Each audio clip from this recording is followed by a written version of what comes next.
अब हम स्टार्ट कर रहे हैं शेड्यूलिंग एल्गोरिदम्स। ठीक है, इसके आगे जो भी टॉपिक्स है ये सारे के सारे आईएमपी टॉपिक्स है। तो स्टार्ट करते हैं शेड्यूलिंग एल्गोरिदम्स, जिसमें पहला टॉपिक ये हमारा पूरा आउटलाइन है इस पूरे पीपीटी का। तो ये सब चीज़ें हम आगे देखने वाले हैं। पहला है टॉपिक हमारा प्रोसेस शेड्यूलिंग किसे कहते हैं। प्रोसेस शेड्यूलिंग की डेफिनेशन देखते हैं। It is the activity of the process manager. यहाँ पर क्या है, एक प्रोसेस मैनेजर है, उसकी एक्टिविटी है प्रोसेस शेड्यूलिंग। उसमें क्या होता है, that handles the suspension of running process from the CPU and selection of another process. इसमें जो भी हमारी सीपीयू में से सस्पेंड हुई रनिंग प्रोसेस है और जो अनदर प्रोसेस है उन्हें सिलेक्ट करके हैंडल किया जाता है on the basis of a particular strategy. तो इसे हम कहेंगे process scheduling. Okay, next point है the part of the operating system that makes the choice is called the scheduler. ठीक है, जो भी ऑपरेटिंग सिस्टम का पार्ट इन सभी की डिसीजन लेता है उसे हम कहते हैं scheduler. The algorithm used by this scheduler is called the scheduling algorithm. ठीक है, इसमें जो भी एल्गोरिदम यूज़ होगा वो होगा हमारा शेड्यूलिंग एल्गोरिदम।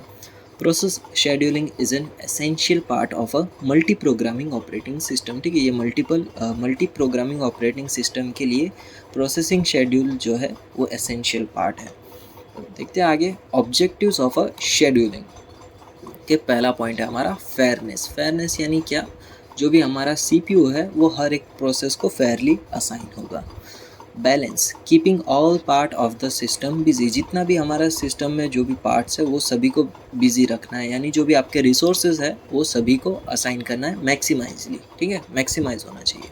थ्रूपुट, थ्रूपुट यानी क्या, number of process that are completed per unit, यानी जितनी भी प्रोसेस यहाँ पर कंप्लीट हो रही है वो मैक्सिमम होनी चाहिए पर टाइम यूनिट।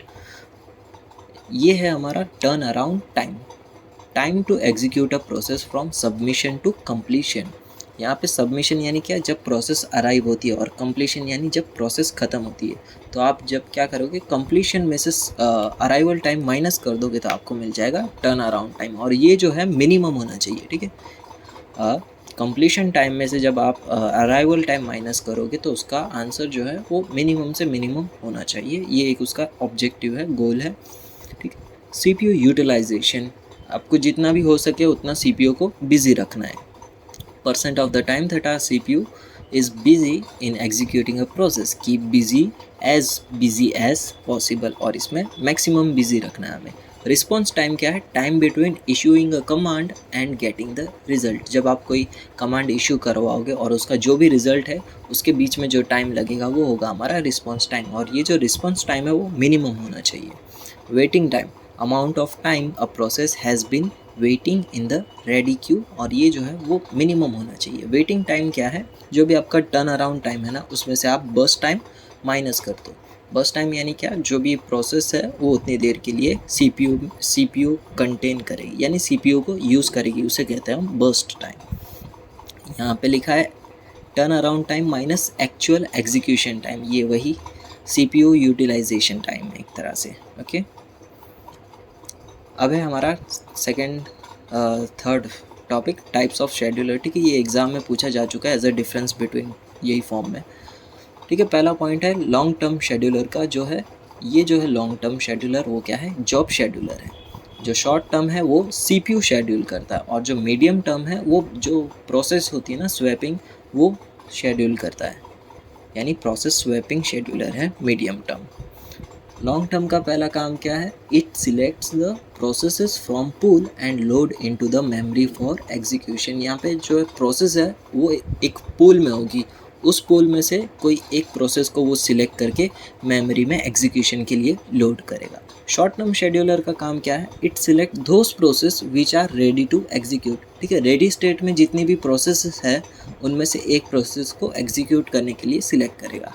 मीडियम टर्म क्या करेगा, इट कैन री introduce the processes into the memory. ठीक है, अगर कोई आपकी एक प्रोसेस जो है वो पर्टिकुलर टाइम के लिए उसे सीपीयू असाइन था और अभी भी वो प्रोसेस एग्जीक्यूट होने का बाकी है, तो फिर वो प्रोसेस जो है वापस उस क्यू में री इंट्रोड्यूस होगी, और ये काम किसका होगा, मीडियम टर्म शेड्यूलर का।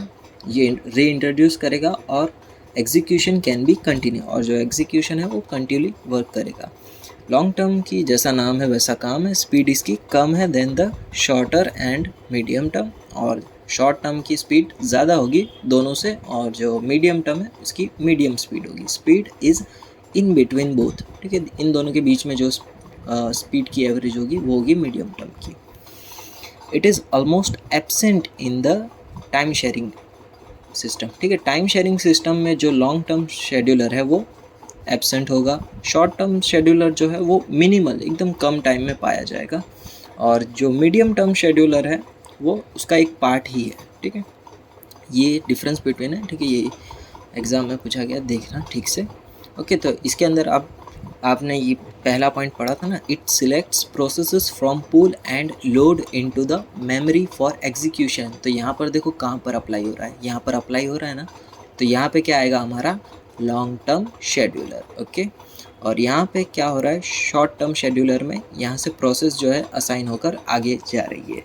इसका पहला पॉइंट क्या था, it select those process which are ready to execute. यहाँ पर इस जगह पर कौन सी प्रोसेस होगी जो रेडी होगी ना एग्जीक्यूट के लिए, तो यहाँ पर आएगा हमारा शॉर्ट टर्म शेड्यूलर।